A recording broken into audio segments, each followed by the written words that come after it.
Welcome to the Red VTV show, supported by Chapel House Cars for the 2025 season. And with 27 days to go, we have a player with a heritage number, Kevin. We certainly do. We have our number 27, former Burnley FC footballer, George Whitby. And George is sponsored by S&R Fire Protection Limited. S&R Fire Protection Limited, fire protection sales, fire protection service. Based up in Annan in Scotland. Um, the director of the company, Christine Tattersall, big Saints fan. Um, been down following the Saints many times, and is a player sponsor this year for George. Christine, if you are watching this, get in touch. We want to find out where the link to Saints came from. Yeah, excellent stuff. Right then, George, heritage number 1291, one appearance, one try, one goal. He's done it, Yeah. he's completed it. Move on. Without wanting to get into betting when the fun stop. Didn't he win you a lot of money when he scored that try? I've It was slept nine to since one then. for a, He was 9 to 1 for a try anytime. Trust me, he did. Yes, Um, yes, because that's called getting one over on the bookies. You don't know what position people are. yes. Anyway, George Whitby. Um, a proper hope for George, isn't there? Especially amongst the fan base. The club like him. Um, and I expect to see him in the first team this year, dropped in, taken out, played like every so often when we need him. Um, I'm not going to go with he's going to make 10 a dozen appearances or anything like that, but I would expect to kind of see him dropped in and his kind of career and his progression kept ticking over. Yeah. The fact that Johnny Lomax is getting older, if you've got a precocious talent like George Whitby coming through the ranks, who has already demonstrated he can play first team with that one appearance, and he looked assured in that game for his debut, you need to keep him progressing, but equally, it's a chance to preserve Johnny, and prolong Johnny's career as well, by just giving his body that rest now and again. And I'm sure Johnny won't particularly want to be taken out now and again. But if you want to see Johnny Lomax playing for the next couple of years for Saints, you give him that rest now and again, don't you? And allow George to develop under Johnny's tutelage. And it's the hope that if you do drop George into these games and give Johnny a rest, he's fresher for if we're round in the bigger games, in obviously the playoffs you're looking at, cup semis and finals, obviously the hope. Um, you've got him firing on all cylinders for them, and you're not kind of pushing him through when his body is beaten up. Um, my hope though for George, away from the number of appearances or him going out and learning his trade a little bit more, getting used to the physicality of first team rugby, is that fans don't put too much pressure on him. We've seen it over the past couple of years where you get a young halfback coming through, people label him the next best thing.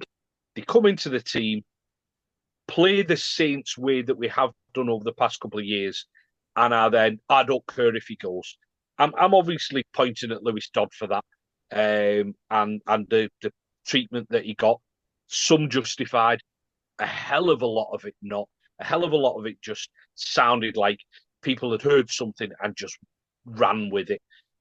And I'm hoping that while he might be, as you say, a precocious, talented halfback, we're not expecting the world from a young lad finding his way in the game. Yeah, I think the benefit of George coming through, Harry Robertson coming through, is when we do inevitably get injuries, short term or long term, you're going to have the option of putting one of these young lads in for a game without having to like completely rejig your team. So say Jack Wellsby gets an injury at fullback, you could bring Harry in. If you get an injury in the Yeah, halves, rather than having to move Jack, you could potentially put George in the halves, or you You could put Harry at fullback and put Jack in the halves. You'd only have you, but you can do it without having to move multiple positions around, which has been a problem the last few years, trying to put square pegs in round holes. Yeah, and that's the hope that you have got the opportunity that these players are fit, healthy, raring to go, um, in decent form, showing what they can in training to give them the best opportunity when that does happen.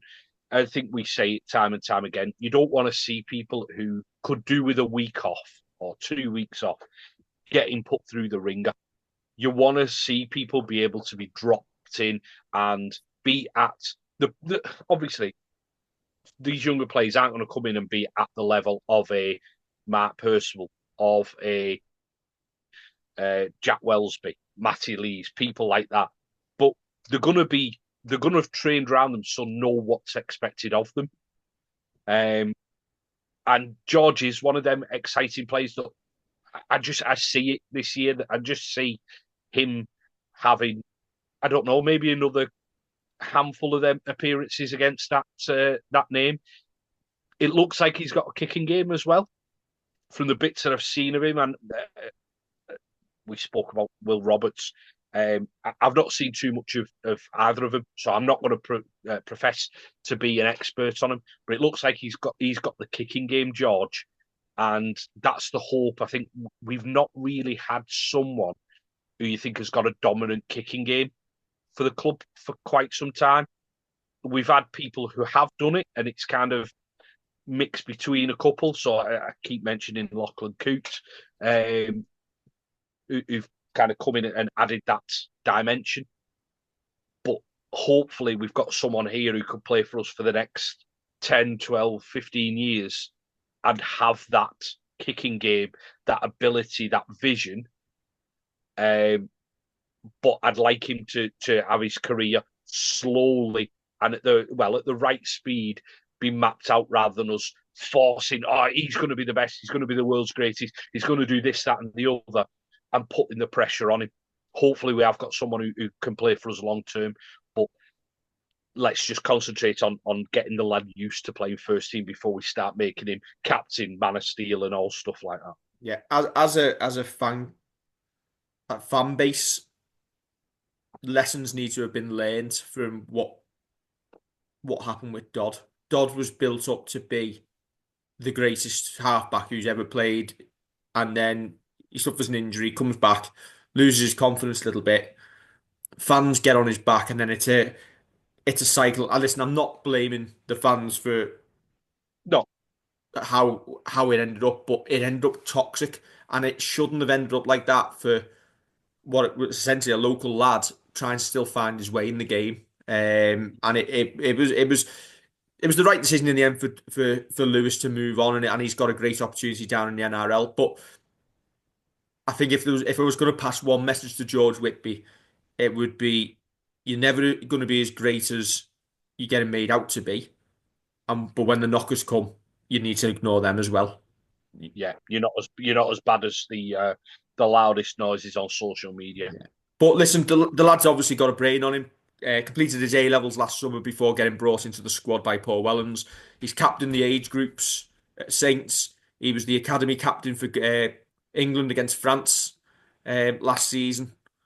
So he's obviously highly thought of in the game, and we just need to, as a fan base, as a club, protect him. The one thing I don't think we've done well as a club the last few years, Kev, is bedding our talents into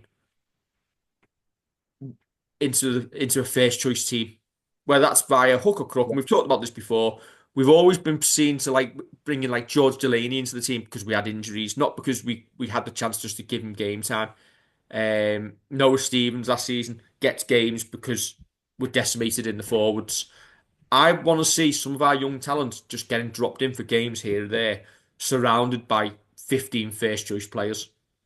yeah, because then we're all looking forward to seeing George Whitby play first team, but to see him surrounded by experienced heads, surrounded by those partnerships that have formed on the edges, that's the most interesting thing to see. As you see, going when we went to watch Cass away at Cass when it was the young team. It's one of the best atmospheres I've been in because we did it out of necessity that we put all the young lads in with a couple of older heads. But you're right that you want to see that the other way around. You want to see the young lads in surrounded by experienced players. So if it's George and Johnny running at 6 and 7, brilliant because he's got someone there who can talk him through the game, who can make sure that if something goes wrong, his head doesn't drop. He'll have the likes of Darrell Clark round him. He'll have the likes of Morgan Knowles, Jack Wellsby. That's what we want to see. That'll make it very, very exciting for George and for us as a fan base. I think that'd be the interesting thing to find out for me. Do as a coach and staff, do we look just like week to week in terms of right, we're looking at our best 17 potentially, or where there's an injury who we need to bring in, or do they map out for some of these young lads X amount of games that they want them to play that year, and Yeah, that they aim to work them in, but then injuries come in, results probably dictate a lot as well, because at the end of the day, essentially Paul Wellens has got a job to keep hold of, yeah, and purely from a selfish coaching point of view, he'll want to get the win yeah. rather than Well, thinking Saints 4 or 5 years we, down the line. it's easier for us because what we are invested in the club. We'll be invested in the club for the rest of our lives. Our employment does not rest on the results of the club. So it's easy for us to want to see both the result, well, to see all three, the results, the performance, and the young lads coming through. It's easy for us to want that. As far as your point goes, it would be interesting to know if there's a kind of a plan of can we drop them into a couple of games. Do you know what? An Not sure. interesting one here, a comparison would be the NFL. So last week, it was the last regular season game in the NFL. The New England Patriots, if they lose, they get the number one pick in the NFL draft, which means they'll get to pick the best player from college, the best talent, and potentially have a game changer for the next 10, 12 years. So ideally, for the fans and the long term basis, you want to lose that game. You only go and win the last game, and I think they've dropped to Yeah, like number 7 in the draft order. So that one win, where the coaches and he lost his job anyway, and the players are playing for their own futures, they're not bothered about the long term prospects of the draft. They're after keeping their jobs in the here and now. yeah, yeah. Yeah, be interesting to know, wouldn't it? Be interesting Yes, to know how it maybe, see maybe one Michael. day we will find out. Right, Maybe one day. another one done and dusted. Don't forget to like, share, and subscribe. I will catch you tomorrow for another Precocious Talent. Catch you soon.